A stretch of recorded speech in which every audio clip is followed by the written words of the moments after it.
ka shumë njerëz që nuk e njohin ende që ciklizmi në Shqipëri ekziston dhe mua më vjen keq kur përballen në situata të tilla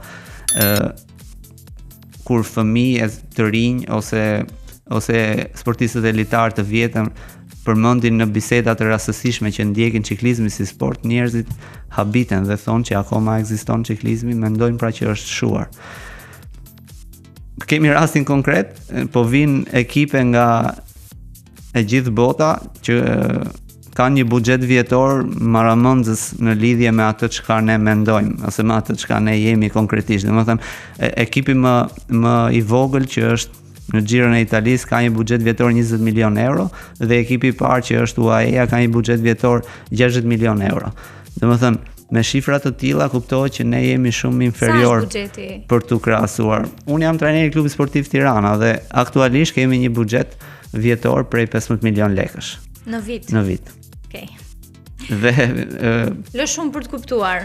Pagohen vetëm 3 sportistë, ku unë e ndjej shumë të vështirë konkurimin me 3 sportistë, gjithë pjesa tjetër dhe nuk lejohet sigurisht sepse ka një rregullore në ciklizëm ku pjesëmarrja minimum e ekipit të sportistëve duhet të jetë 5 dhe maksimumi është 7. Në Xhirën e Italisë është 8.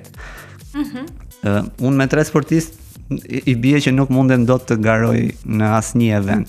Por sigurisht jam munduar me pasionantë që kanë dëshirë të jenë pjesëmarrës